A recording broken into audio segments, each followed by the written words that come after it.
This video is dedicated to plants. This is a peace lily of the genus Spathiphyllum. I had to look that up because I forgot what it was. I studied this in college and I recommend people learn this information. We had a great teacher who was very rigorous, so we were taught well, yet because of health and the struggle, moved on and began to focus on other things. But this is a common house plant that'll grow a white flower similar to pothos plants. And it's not doing so well right now. Could use some water. We have a special way we water it. We place the pot that's inside. It's a plastic pot. And we place it in the sink and just water it and let it soak and drain. And that usually does the trick. It likes to be more in the shade.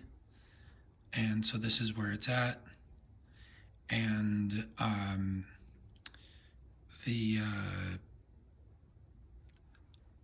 part of it had died, as you can see, and so it was much worse before. It almost was like a whole chunk of it that is sort of, you can see, is sort of missing from over here. That chunk ended up becoming this here, and this is another pot that we had, and I transferred it. This is called propagation, is when you copy the plant. There's different ways to propagate a plant. This was asexual propagation, so it's just taking a piece of the plant and letting it grow again. And it liked to grow in the shade, so I actually had it over here on this table that's folded and growing in a very low light condition, and eventually over time it grew to be this, but it didn't look like it could be that.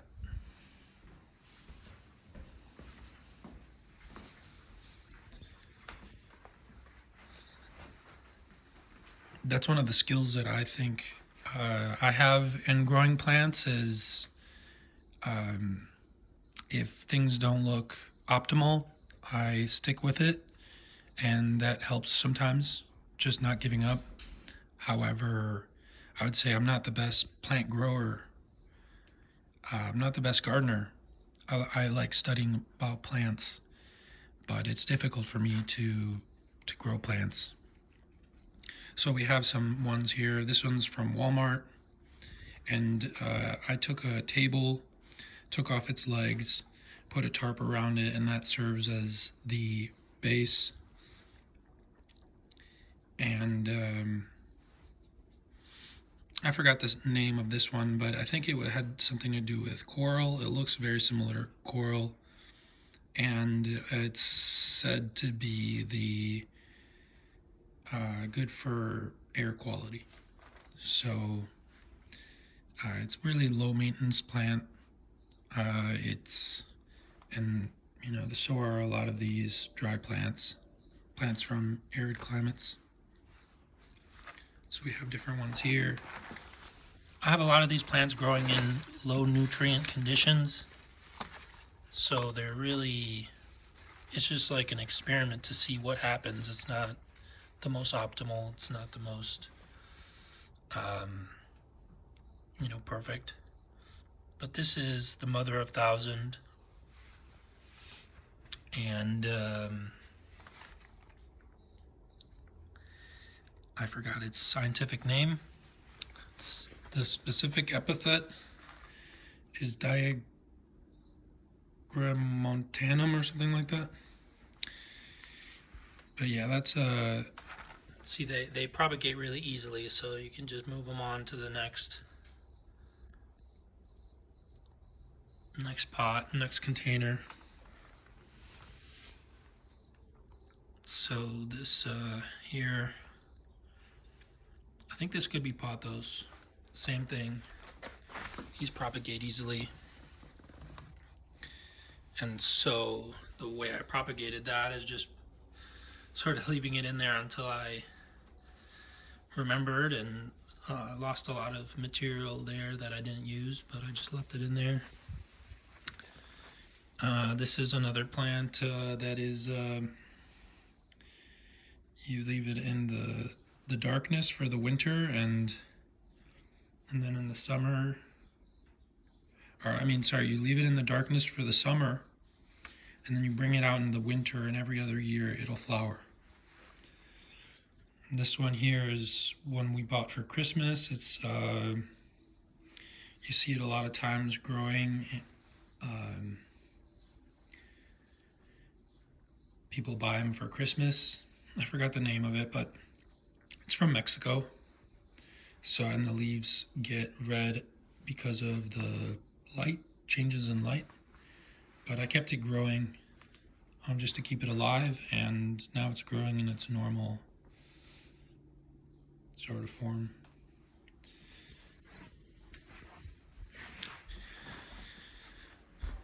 I would say my strength is not growing, but just knowing about plants, and sometimes we'll like to put together an arrangement of flowers. This arrangement I didn't put in the vase, but it's just an example, just to show. These flowers are from, probably grown in Latin America and Colombia or somewhere like that, and shipped to the United States.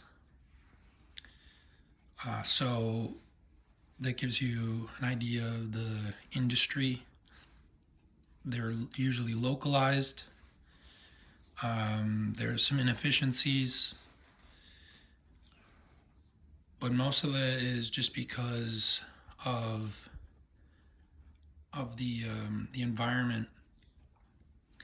It's much easier to grow them, faster to grow them in the tropics, and so they grow them there, and then they put them on an airplane and ship them all over, and so that they can get to people on Mother's Day or some specific holiday. And there's a whole science behind how you grow them, because if you grow them too slow, if you grow them too fast, it won't be ready for that specific holiday.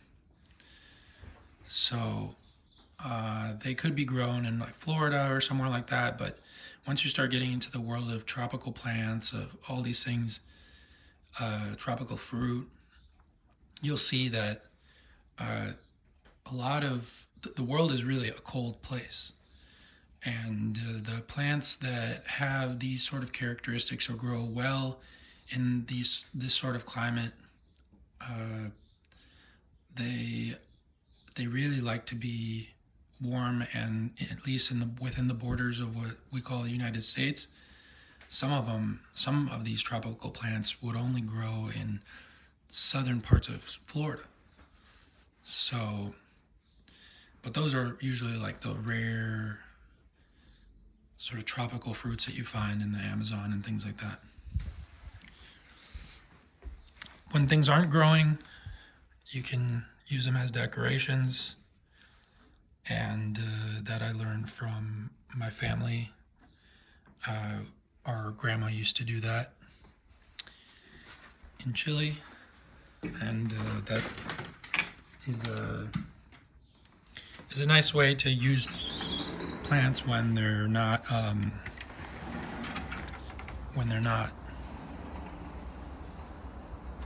alive.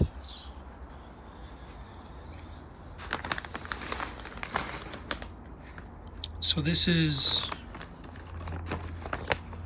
growing media. It's one I like. I got this from Walmart, but this is the stuff that our university used, same brand. And the way our university did it, they would have a tub like that, and they would fill it, and they would wear gloves, because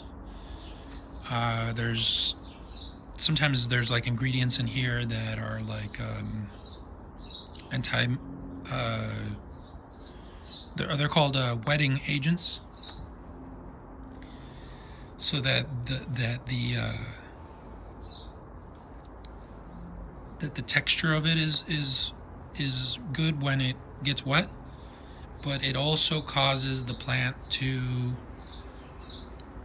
that causes the growing media to become hydrophobic if it's not wet. So it's strange, and so it'll get really dry, and you also sometimes have to wear a mask because mixed within these mixes are pieces of volcanic rock called perlite. So you can see we have some right here, perlite, and that stuff can get into your lungs, and it can be not so good.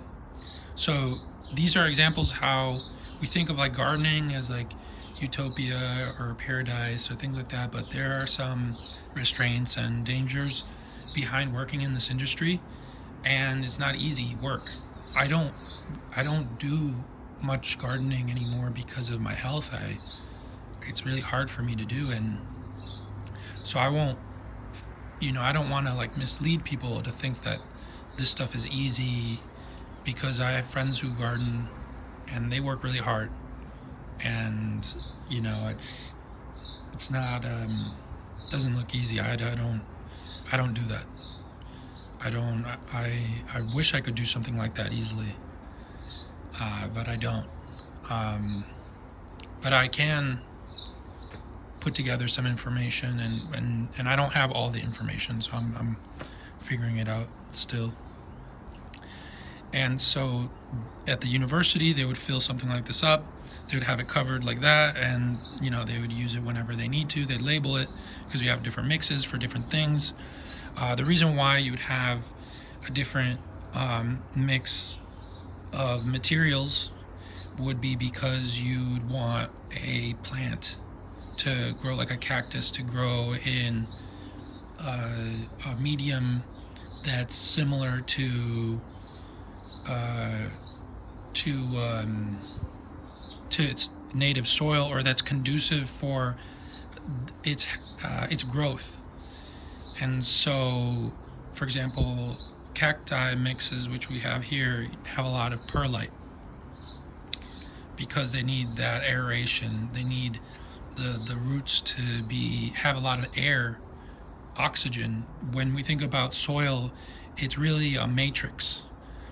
It's a grid network, and between the soil are spaces of air, and that's where the water goes. If the spaces are big, the water will flow through, and the soil will get dry eventually, like sand.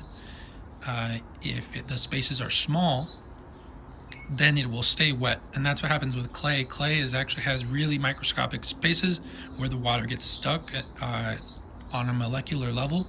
That's why some clays will get bigger, and then when they dry, they shrink and crack, and you see those photos of like the desert with all these cracks and things like that. That's because the clay fit in between the molecules, or the water fit in between the layers of clay, and it expanded them. And so plants need, depending on the species, they need different environments. And since soil that is outside is not used really for growing plants inside in a greenhouse or in your home, because it's full of microorganisms. And so when you bring those microorganisms into your house, there might be like eggs of some insect that could grow, and now you have some insect living in your house. Or you have pests that just live in the outside and that could contaminate like a large scale operation, that is growing inside a greenhouse. It could be,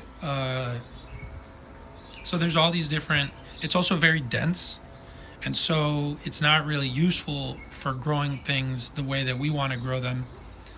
And so that's why people use soilless media. So this media, that's why I call it media, is not, it's because it's not really soil. It's stuff that could be in soil, but it's usually extracted, mined from, places around the world and mixed together. And this process is sort of the unsustainable part of horticulture, because this relies a lot on peat. Because peat is, and I think I have some sphagnum moss, which is sort of one of the ingredients of peat. And so this is very common. Sphagnum moss has a lot of uses. It's just a moss that is has a lot of volume and can retain moisture. For example, you'll see, if you go online and see videos of people propagating plants, they'll wrap sphagnum moss around it and let the roots grow, because the sphagnum moss will retain moisture, and so then the roots will grow in that media, and then you'll have just like a stem of a plant with roots growing in the middle, and so they'll cut off the plant and the stem, and then now you have a new tree from the same stem. And these are techniques that help people grow plants commercially and to make a living. These are techniques that can go wrong if you use them in the wrong way. For example, there are these techniques, they're asexual, so you're cloning, and when you make a lot of clones, there's no diversity, and without diversity, the only real diversity that occurs are like random mutations, and so that introduced risks into just like the life of the plant. And so that's difficult for our societies to understand and to respect, because it's not so much a problem for us as more as it is a problem for the plant, because and so we're always trying to find like maybe a chemical solution for a pest or things like that. More indigenous societies that live closer to the land, that respect the plants and the animals and things like that, they tend to grow in a way that permits more genetic diversity. But what that creates is that your potatoes are all going to be different colors and different shapes, and everything's going to be just a little bit different. And so, but our society wants to commercialize nature and wants like a specific product, and part of that is because of our mentality, but part of that is also because of just the logistics. A lot of these plants don't come from this environment. They were brought here by people who wanted to introduce that wealth, and so in doing so, they brought one kind, or they brought a small population, and so from that small population, you get the whole commercial, system, and then people don't have the culture that gives them the knowledge about the diversity and about how to interpret that, how to use that. I'm gonna go see what. Got a barking dog, and so one of the things that relates to this is the sphagnum moss that is used for this mix is a plant, and so yet it's different than sort of the fruit trees and things like that we use. These plants are being grown in a very cold, wet environment in the northern parts of the world, or in the southern, because most of the land is in the north, most of the humans are in the north. It's usually grown in the north, and it's a very unsustainable practice to harvest it, because they're not farmed. The sphagnum moss and the peat that forms when it becomes compressed and ages, it takes hundreds of years to form. And so what people do is they go and they cut up pieces of it and they use it for whatever they need to. It's not always for commercial reasons. Some cultures in those parts of the world use it for like their households, and they either use it for like fuel because it's combustible, or they use it for all these different things, and it looks very different. Peat looks very different from the sphagnum moss that I have here. It's almost like it looks like soil. It looks like dirt. I've been trained to not use the word dirt because the word dirt is actually it means excrement. It means poop. So it actually has a kind of a negative connotation, and it's not scientific. The people who study these things are called soil scientists. And so there's like just this culture in that world where people have to earn like a specific authority to be able to use the word dirt, because people don't really understand the true meaning of it. And so anyways, so that's what it looks like. Peat looks like that, and so that's what this is mostly made out of. And you can see in the ingredients here, they're somewhere around here. There's sphagnum moss.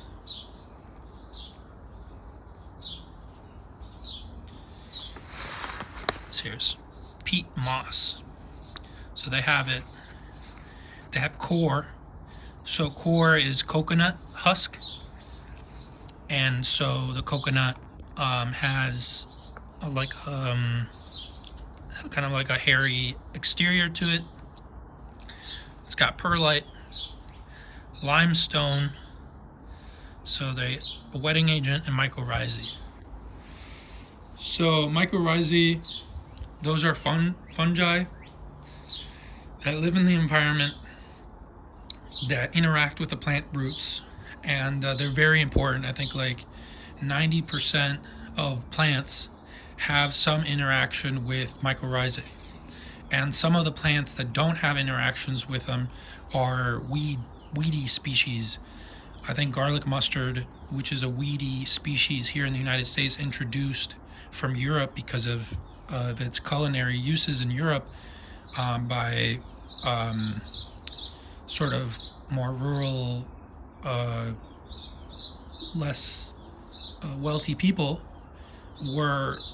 brought this plant, and it's just spread everywhere. And so one of the reasons why it spreads everywhere is because it doesn't have that association, and it creates sort of a chemical environment in the soil that benefits it.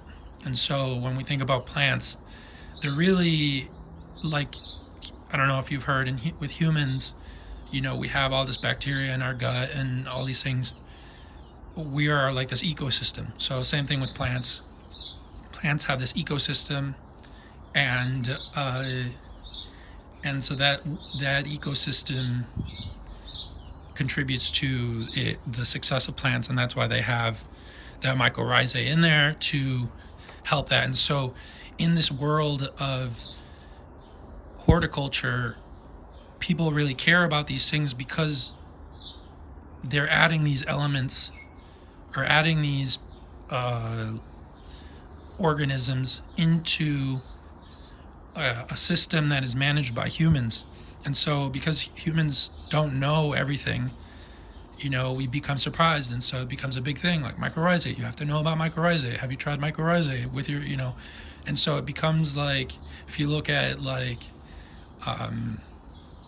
the cultivation of plants online, a lot of people talk about that. Most people are more concerned with the stuff that they're growing. And so a lot of these industries, are focused around a specific crop.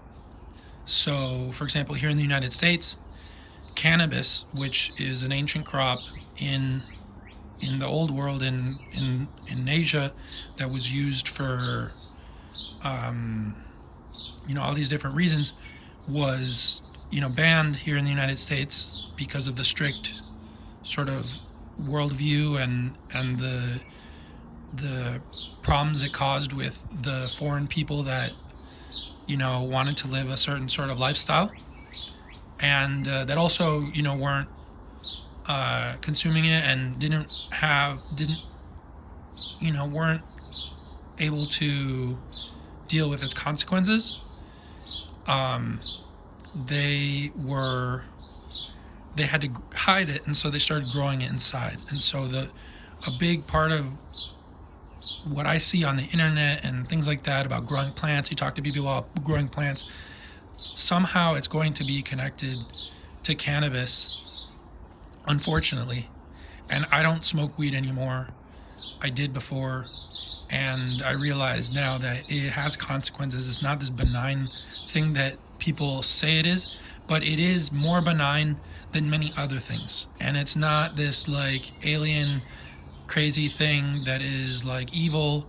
It can be evil if certain things happen. It lowers your inhibition, and for women it could be a very different situation for men. So it changes your consciousness, and that can also be bad too. And but that's sort of the reality of plant cultivation here in the United States. And unfortunately, it's so polarized, and people, are just so black and white about it that it's difficult for people to understand. But that's how it is with a lot of different things here in the United States. That's the trauma that we inherited from England, so the way that people treat corn here in the United States is very different than the way they treat corn in Mexico, because Mexico has a stronger connection to its ancestral indigenous roots, and corn has been cultivated. I'm talking about maize. The corn of the Americas. It was grown here, and it would spread north. And when the settlers, the colonizers, came to the U.S., they grew it with a different sort of expectation, with a different sort of values, and have turned it into something else. Or just like bred it excessively and things like that. So those are the things that we struggle against. Have no fear, just know that exists, and or no excessive fear. Fear is a good thing. It's going to protect you from the things that and guide you. But excessive fear is really the or wrongfully placed fear is I guess the struggle. So the good things that come from this is our plants, house plants, getting a connection to nature. One of these bags is grass, so they sell grass seed, and that's helpful, especially on a day like today. We've been waiting for some rain. It's going to rain, and so the grass seed that I put out is going to get some water. We have different things here. This kind of completes the stereotype. It's very unfortunate. I don't like witchcraft or things like that, like the stereotypes.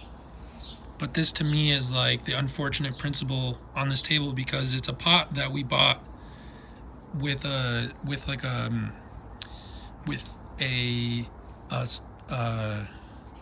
fireplace and a cooking set that goes next to it. And so And so this fireplace is a special fireplace. The one to the left, it's a fire pit made out of metal that has a metal sort of layer around it with holes, and the ledge tapers inward. So what happens is that the flame gets oxygenated and it loops around before going out, and so it has less smoke. It like does a double burn, and so then we have like this little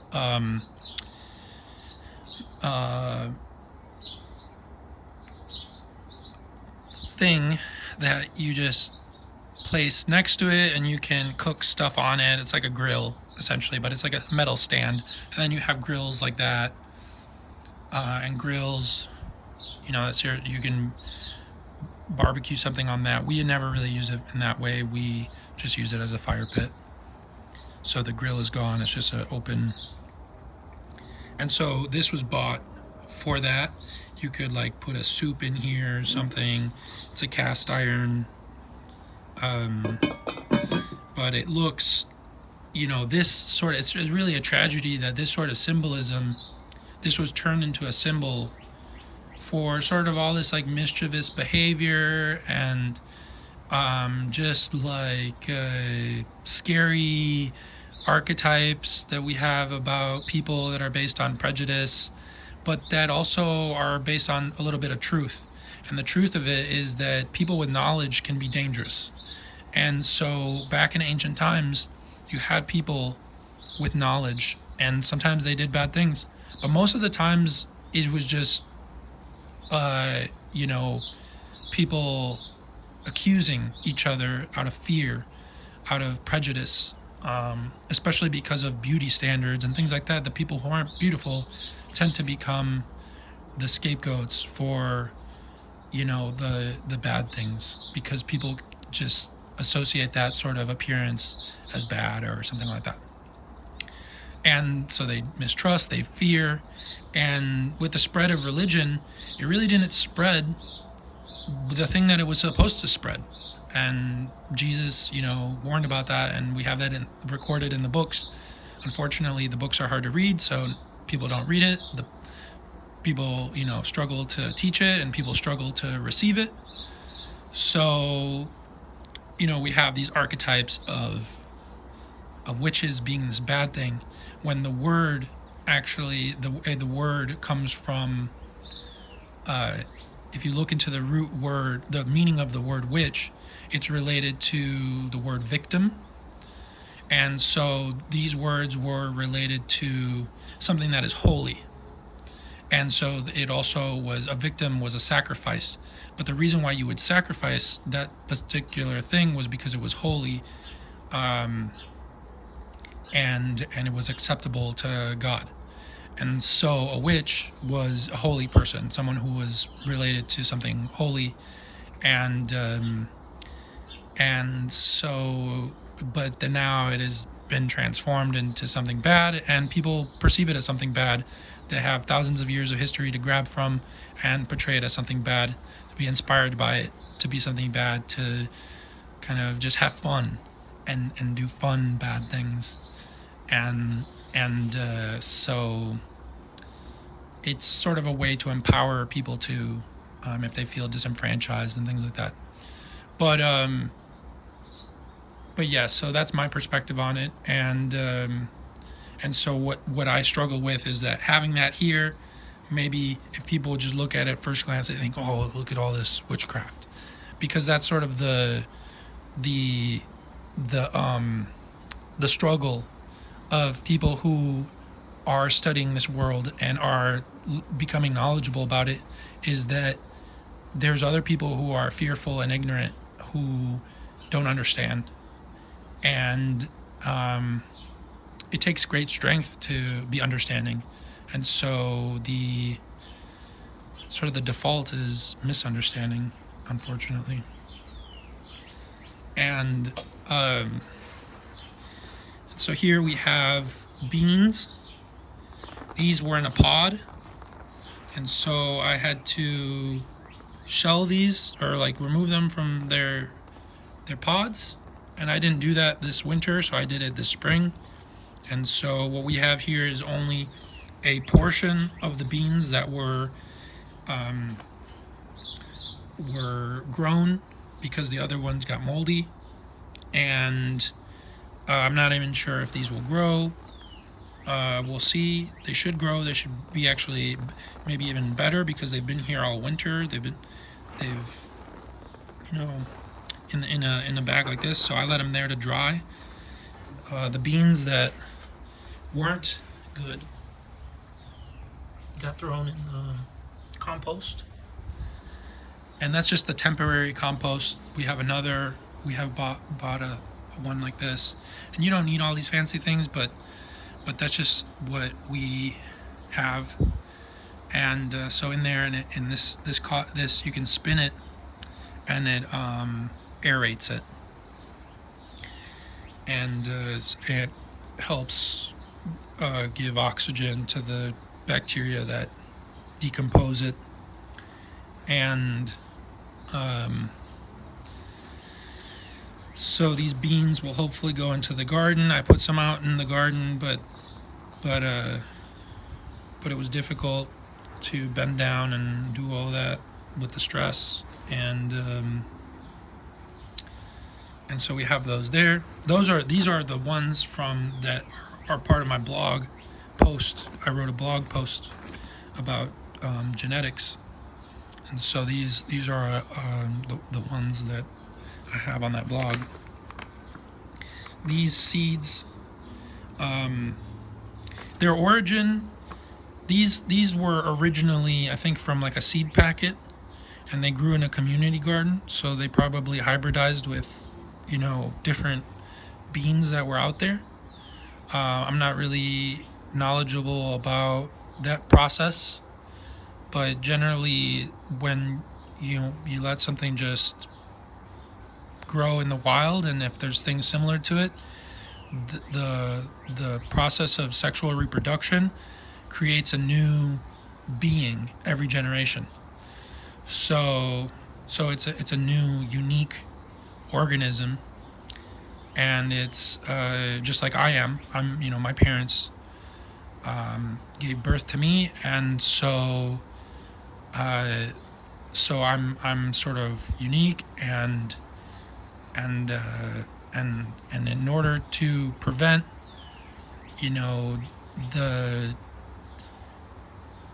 the fusion of genetic material in the environment, what people will do is they will put bags, like some sort of bag, paper bag, or like a something that, like, they have this fabric, like a garden fabric, that they'll put over the plant, and then that will, you're able to control the pollination process. And that's how you can, when you go to the store and you buy seeds, the people that are growing those seeds that are like a specific variety, they're growing it in that way, if that's the way the plant grows, if that's the way its biology works. And so that's what happens with corn in the environment. And so we have a bag of seeds here that I've collected over the years. This is kind of interesting. This is an odd thing that you may not recognize, but these are bulbils. And so bulbils are part of the garlic flower. If you just leave if you take the garlic flower and just let it, you harvest it and just like leave it to dry, the flower will create these bulbils, which are essentially like a garlic clove. So you can regrow a garlic clove, or a garlic plant, from these, supposedly. I haven't been able to successfully regrow the garlic plant from that, but they're just like these little garlic things, and they have a very unique fragrance. So hopefully we can get them to grow and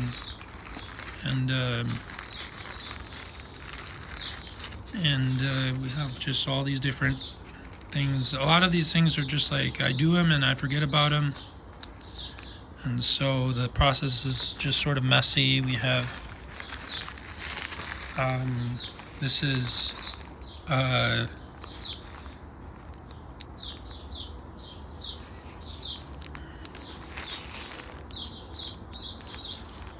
this is the butterflies like it. Asclepius is the name of the native, the scientific name. Milkweed. And so what's unique about milkweed is it has these fibers on its seed, and so the seed is connected to that, and so that could try to plant that. It's been out here all winter, so maybe it's wintered. Some seeds need to experience winter, just as they would if they were outside in nature. You know, if you leave them inside in a warm house, they don't experience winter and they won't grow. So having them out here on the porch maybe was sufficient for them to grow. We'll see. We have different things in here. Anyways, I'm sort of making a mess, but this is you know, I have this labeled, you know, non-edible. So these are beans that are ornamental.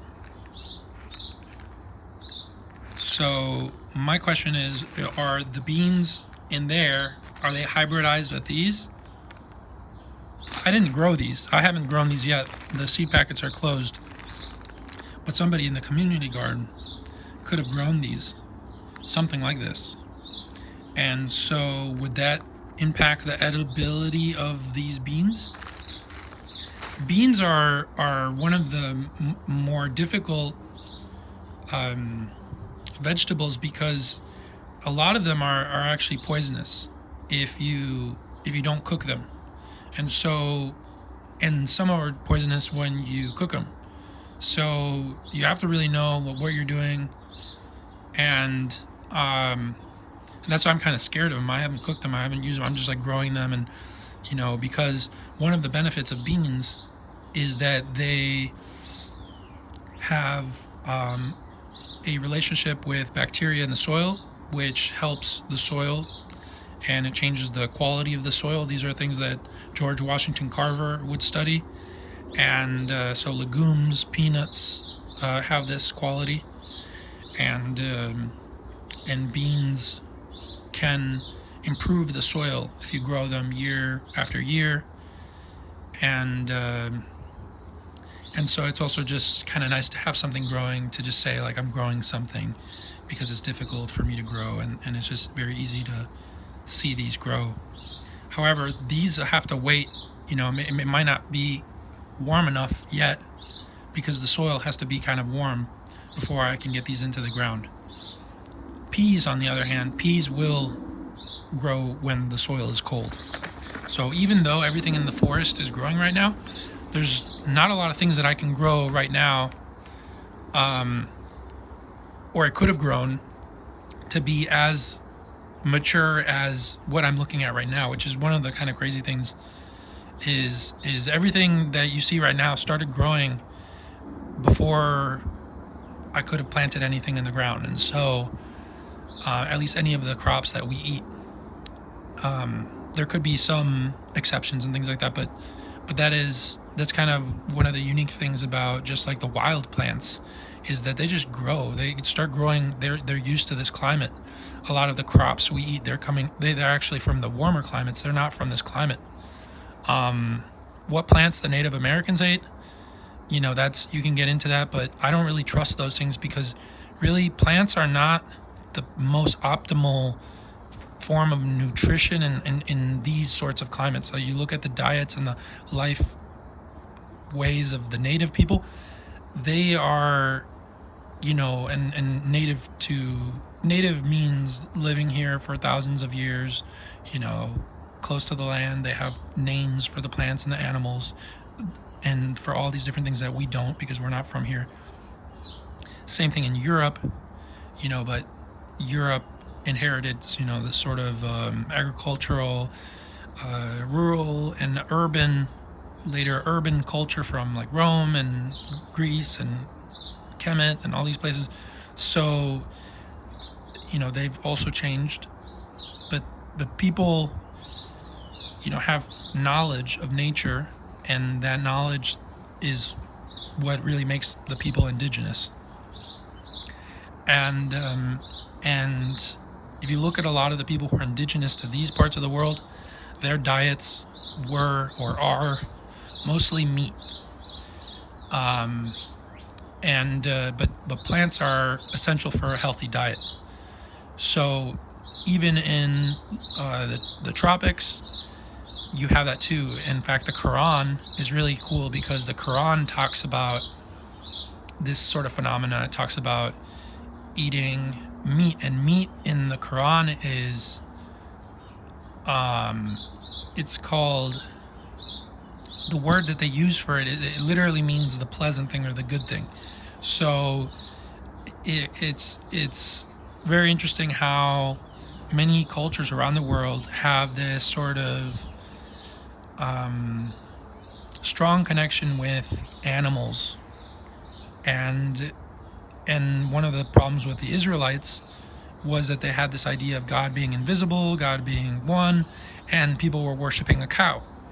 And so that just shows you how important animals are, and cows especially, because it's not just meat, it's milk. And I don't eat meat now. I used to eat meat when I was a kid.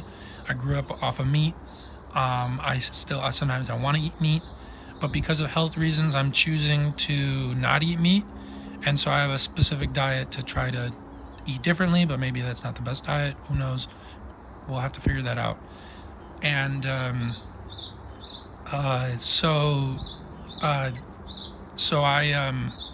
but I prefer not eating meat because I think clearer without eating meat. And so the diet that I have is based off of rice and legumes like lentils. And so from there I just kind of build a meal, and I drink lots of milk, and I eat cheese and things like that.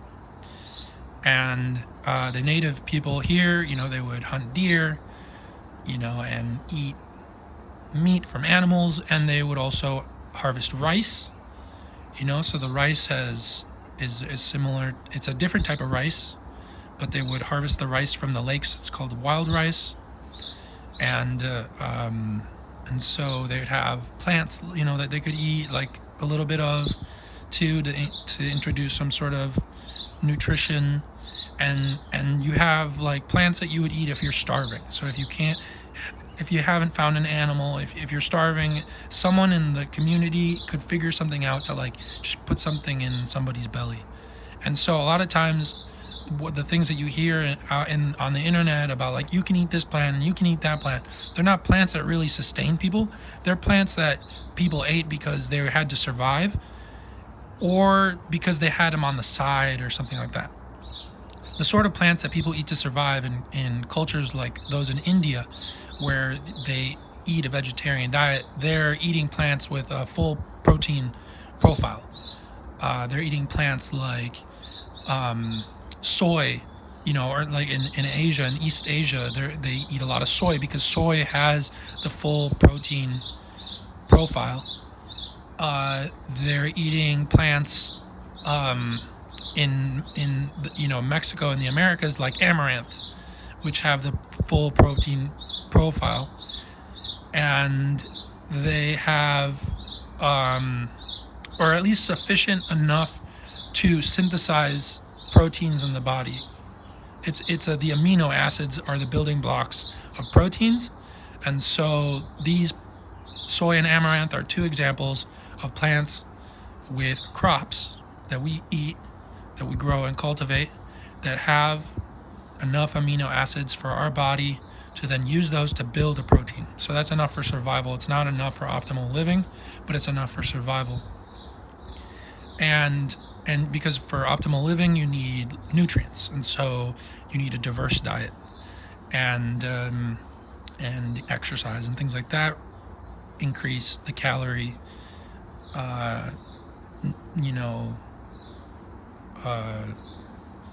necessities and things like that. If you don't have those crops, you then can mix rice or any sort of grain with a legume. And so peanuts are a legume, lentils, beans, and you have to figure out how to cook them. So you need to have knowledge about that and how to cook them. That's why canned beans, like the Trump administration was, promoting, are, sort of easy. They already cooked them. So now you can cook them, and just heat them up. You're essentially just heating them up. They're already cooked. They're safe to eat. But you have different risks with canned foods that you wouldn't have if you do it on your own.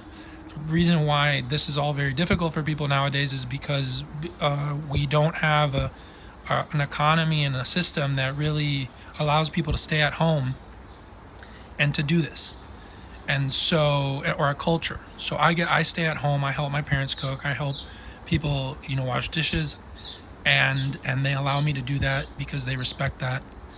But some other cultures wouldn't, and so, or some other families wouldn't, and they know I've been through a lot, and I struggle to be on my own and to work and stuff like that. But I'm productive. I still work. I still do things, and so our concept of work is a little bit different. We think, we need to get a job, we need to do all these things, but the sort of work that we really need is people to feed us and people to clean and people to do these things that are like tasks that people in society did. And that generally was, the matriarch was gained power because of those things. But because of the commercialization and things like that, we've sort of exploited that and kind of made fun of it and made it bad, and so no one wants to be that. No one wants to have that role, and so a lot of people are saying, no, we don't want to be that. We don't want to be forced to be that. We want to be free. We want to do, and that's acceptable. That's good. No one wants to be enslaved or treated harshly or bad. But the truth is, we need people to do that somewhere in our lives, and so either it's a fast food worker, or it's a restaurant, behind the kitchen that you don't see, or it's somewhere someone is cooking the food for us, whether we're cooking it or not. And so these skills are important. They're what sustain us, they're what feed us, and they're what shape our future, our destiny, because it is not just food, it's nutrition. And so your nutrition is creating your body and how functional it is under specific stresses. And it's difficult to measure because the whole society can be dysfunctional and not really realize it because of the sort of dietary choices, cultivation practices, and things like that. And if it were changed, theoretically you'd see a change, but people don't really want that. People are kind of scared of that. That's one of the reasons why we sort of are oppressing ourselves, because people are scared. What will happen if people reach a healthier state of being? And I think that is our best state of being. Generally, when we are healthier and young, we tend to be nicer and kinder to people. As we get older and start to have problems, we start to lose those things, and we start to be mean to people because we lose that energy. We don't have energy to be nice to people and to take care of other people, or to to laugh at a joke, or to enjoy life and things like that. So these are things that could be sustained by these important topics, and so the reason why this is connected to what I was saying before is because we're interested in plants. We want to know more about plants, but we're being misled to think that the sort of plants we need are out here. These sorts of plants, fronds of like a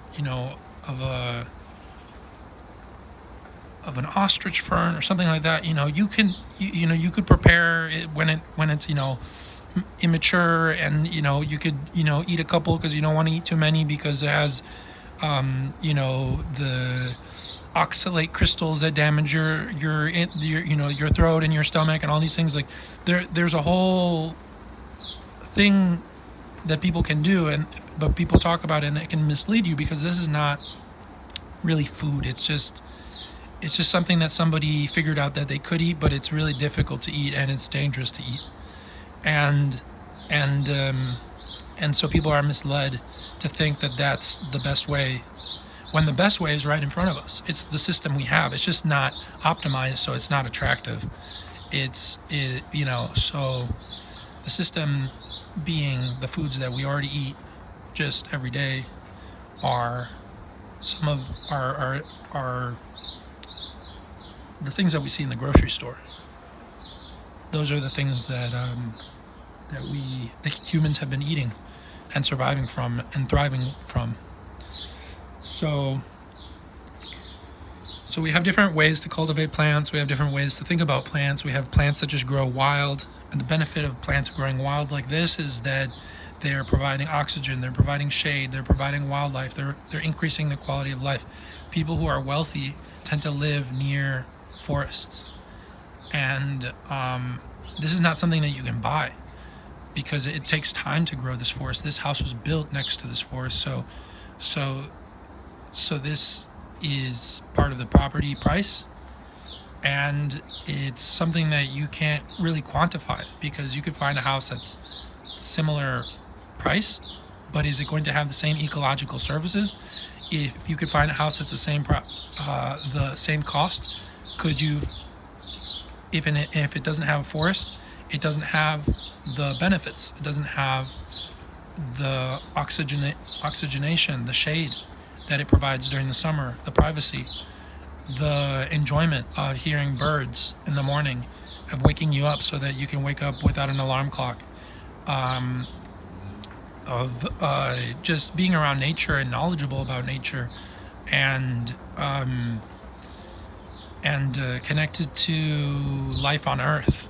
These sorts of things are things that our current economic system hasn't valued, and so, but they're subtly it is valued because privileged people live in environments like these.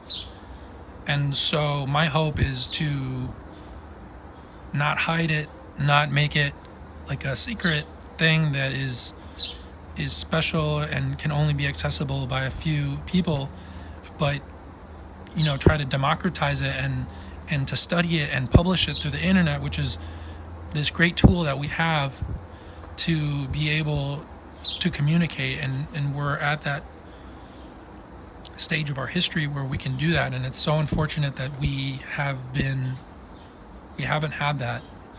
And so a lot of people have been making these big mistakes out of ignorance, and that's the reason why we suffer. So we could be mad because we're suffering and we don't like this, but the real reason that we suffer now is because it isn't available. It wasn't available. The knowledge of this wasn't available. People weren't able to communicate it as effectively. So things are getting better in society, and hopefully these things will be preserved. And God is the reason why all of this exists. It's strange because it's really hard to believe. But given what I've learned from people like Shlomi Fish, who taught me about El and just how it meant movement, I can sort of just conceptualize it and think God is just moving. It's just moving, and it's movement, and everything is moving in an intelligent way. And so we could get into the science and get into the details of how that exactly happens, but the ancient word that people use to call it is God, or El, or Elohim, Allah. And they gave it the special attribute of Jehovah or Yahuwah, Yah, Jah, Yahweh, all these, this sacred name, which to me means love. And that's how it all works, because it's all working together to be formed. And if it's working against, then it gets a bad consequence, because it's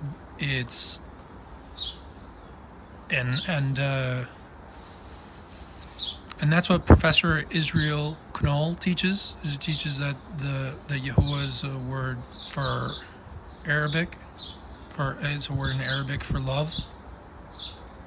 And the reason why I'm saying it now is because I think this shouldn't be a secret. I don't think it was a secret for people like Jesus, but it got translated into Greek, so it didn't get preserved as well. But he said, love God and love thy neighbor as thyself. And so, and neighbor being the closest person to you. And so, and given what I've learned about Israel, it's one and the same. We are gods. We are mortal forces that are here and gone tomorrow. But the force that is creating all this is going to remain. And even if all of this stuff is destroyed, things are going to still move. Things are going to still create somehow. And it's just a cycle. It's just, there's something beyond this world. And the way that it moves, the way that it operates is based off of love and the principles of love. And so if we break those, we suffer. And the only reason I know these things are because of love.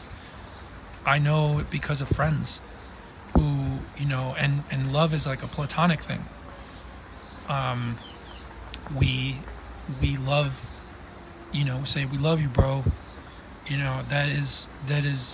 That's love. Love is just the bond between things, and unfortunately, because of the loss of this knowledge, because of so much opposition between the forces in the world, we live with a lack of true love. And we deal with a problem that love is interpreted just only sexually. And so when you hear love and you talk about love, it can be perverted. So that's why sometimes I like to use the word compassion or cooperation. You could also use the word affection. I've heard people use the word kindness and say that kindness is a really important thing. The word, I've been told also that people like the word compassion because it's in Spanish, at least, compasión. It's like with passion. So when you show compassion to someone, it's like the compassion is together. And then that's like the ultimate form of loving somebody, because there's different lower levels. There's pity, which is you pity somebody. You say, oh, that sucks that they're going through that hard time. You can sympathize with somebody, which I was taught at a funeral of somebody. They're African American and they died of a drug overdose. And so you can sympathize with somebody because you feel bad, but you will never be able to feel their pain because you're not them. You don't have the same background. You don't know their struggle. So you can sympathize, or you can empathize, which the pastor of this funeral taught me, that you can empathize when you've been through something similar. And then compassion is considered the strongest. That's like, you see somebody who's homeless, you go and you risk your own health to help them. You are like copying Jesus, the way that Jesus, does things, and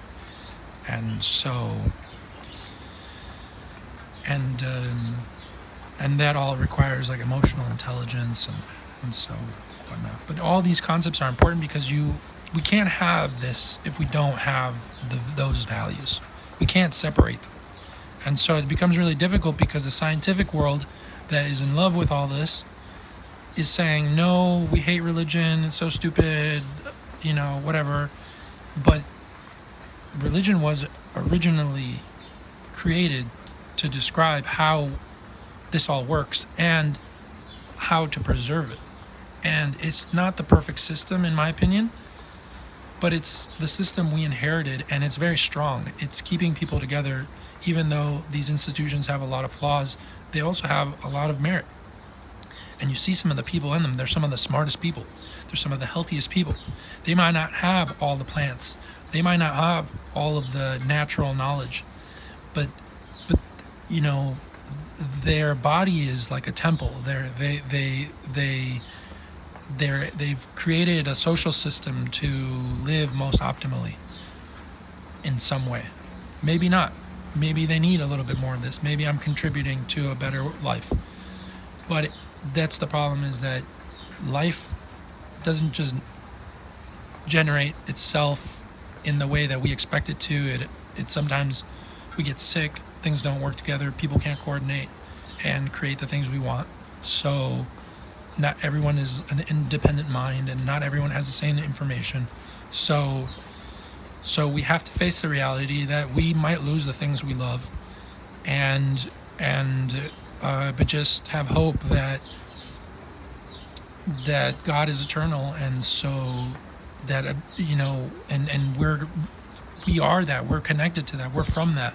So it'll be with us even after we lose everything, and our best hope is just to try to be our best self, and to have faith in forgiveness and grace, and those things are the things that Jesus taught, and people believe that Jesus is that for them, and so that's important to them, and but the concept is of faith and forgiveness, because there's something corrupted, there's something that we just don't have all the information. We try our best, but we don't know.